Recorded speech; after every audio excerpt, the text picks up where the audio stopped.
it is! The Bridge of Death. Hey, look! There's the old man from winter show number 6.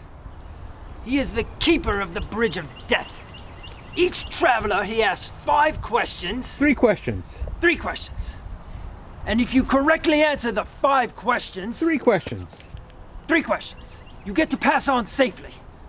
But if you get one of the 5 questions... 3 questions. 3 questions wrong, then you are cast into the gorge of eternal peril.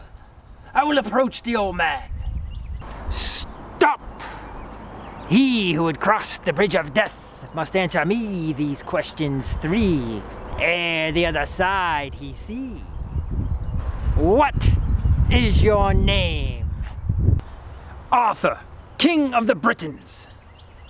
Okay. What is Maloney's favorite color?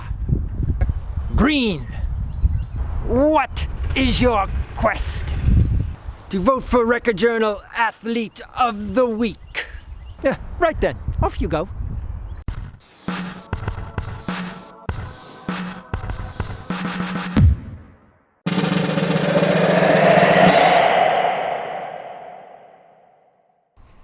Good morning, good afternoon, good evening, whenever you may happen to be tuning in. I am Brian Carpenter, sports editor of the Mariner Record Journal, and welcome to week 3 of the Spring Record Journal Athletes of the Week show. And hey, Aaron, even before we get started here, we have to say a big thank you to our man Dean Soucy, his wife Darlene Rice, who own Quarry View. Nice little business right here at the edge of the world-famous quarries here in Portland, Connecticut, where Aaron and I live. You know, the quarries remind us of Monty Python and the Holy Grail, so we always wanted to do that cold opening there. And we showed up at Dean's door today wearing a helmet and a wizard's cape and beard and assorted accoutrements. And Dean had to be thinking, what the heck is this now? But he let us in, and Dean, we are eternally grateful. Thank you, Dean Soucy, Quarry View. All right, let's get on with it. Our week 3 show, our week 3 slate of candidates. And hey, we have a common theme this week. I noticed as I was compiling these last night, we put them together on Monday night, we shoot on Tuesday. Well, I noticed that almost all of our guys and girls are all new faces because these kids, most of them are juniors. They were just little freshmen 2 years ago. We lost, of course, last season. And here they are now as juniors tearing it up. And even our one upperclassman, our one senior this week, she didn't start as a sophomore. So she's kind of a new face too. So it's a whole fresh batch. This is cool stuff. Let's get right at it. Our first boys nominee was actually the last one picked because he had such a good game on Monday. I said, we can't let this go. He is from Platt High School, Platt Baseball, Mr. Trent D'Anello. Trent and the Panthers won yesterday at East Hartford, 12-11. Heck of a game. Came from behind. They were down early. And Trent came on and pitched 5 innings of long relief. And also, he went 2 for 3 at the plate, scored 2 runs, drove in 4 runs.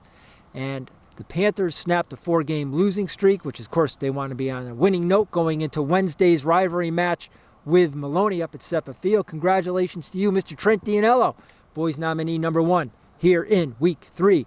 Our second boys nominee, he is from Maloney Spartans. And this guy had been on the radar all week because over the course of the past 8-9 days, he pitched 2 complete games and also did it at the plate, just like Trent D'Anello. Also a junior. He is from Maloney. Mr. Ryan Kaylee. We mentioned the 2 complete games he pitched. Got a win against Middletown. Tough luck loss against Tolland yesterday, 2-1. And also at the plate against Lewis Mills on Wednesday, Maloney comes back to win 6-5. Ryan singles in the tying run. He scores the winning run. And then 2 days later at Bristol Eastern, he goes 3 for 4. Combined with the complete games, he pitched 14 innings, allowed only 3 earned runs, struck out 11. Those are a lot of numbers. They all add up to an Athlete of the Week nomination for Mr. Ryan Kaylee, Maloney High School. Our third and final nominee, you're saying Carpenter, that's 8 baseball guys. I've been keeping track since you started this season. You've got 8 baseball guys. You're right, it's 8, but not number 9. He's from the world of track. He is from Lyman Hall High School, junior, sprinter, hurdler, jumper, you name it. He seems to do everything. He is Mr. Jacob Siemens. Jacob, we take note of you. You've been going out meet after meet. Seems like you win in 3-4 events every meet. In fact, you are. And you've qualified for the states in 2 events. The 110 hurdles at 16.5 and in the high jump at 5.8. You're getting really close in the 300 hurdles.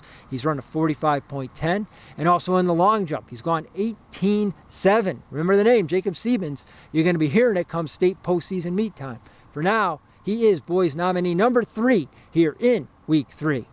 Let's move over to our girls slate of nominees. We got a couple softball players, but we also have a track athlete. And while we're on that track and field theme, let's stick with it. Now, listen, I know last week we had a girl from Sheehan, Coach Charles Farley's team, and we try to avoid going to the same team 2 weeks in a row, but the Lady Titans just make it oh so tough. They're really a loaded team. They have a good chance to win a state championship as a team. And meet after meet, they've got 5 in the books already. They've won all 5 quite handily.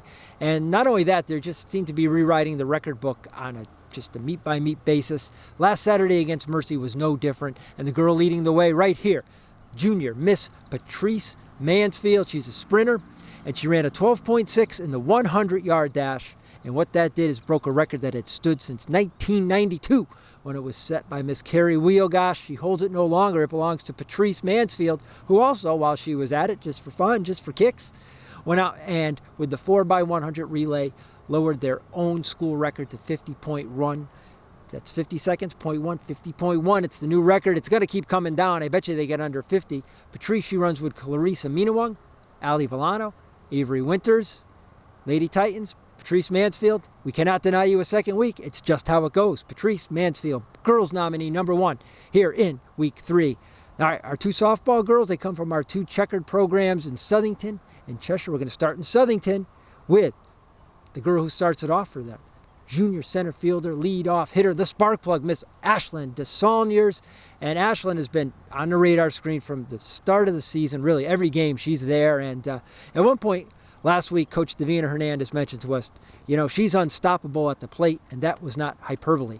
In 8 plate appearances last week, Ashlyn reached base all 8 times, and quite frankly, she came out of the games, some of them quite early because they were blowouts. It probably would have been more than 8 for 8. Entering this week, she was 14 for 20. That's a cool batting average of 700. She's stolen 10 bases, scored 12 runs, driven in 8. Ashlyn DeSaulniers, she's a spark plug. She is girls nominee number 2 in week 3. And our third and final nominee, she's from Cheshire High School, and a little touch of Reggie Jackson there by this young lady. And she is senior second baseman, Miss Kaylee Swygard. And here's the deal.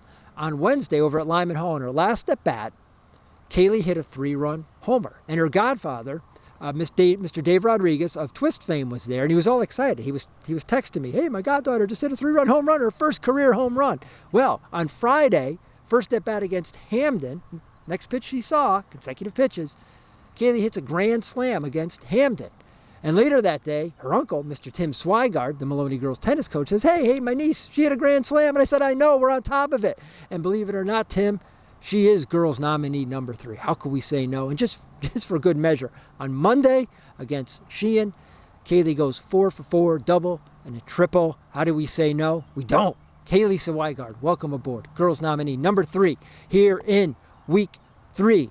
And that's it. That's a wrap, though. You wouldn't believe how long Aaron and I have been out here shooting between wearing the Wizards costume and cajoling Mr. Dean Susti to let us use his beautiful Quarry View business for our shoot this week. I am Brian Carpenter, sports editor of the Mariner Record Journal. It's a grind in the spring, and today's another busy day for us. My best to my man, Aaron Flom, who's had to bear with me all morning. My man, Shawnee Krofsick, all our stringers, and you, the viewing public and the voting public. myrecordjournal.com/sports. Polls are now open now through Sunday. Please vote. We'll bring you the winners next week and a brand new, fresh slate of candidates and maybe even a new costume. Thank you for watching. Be good.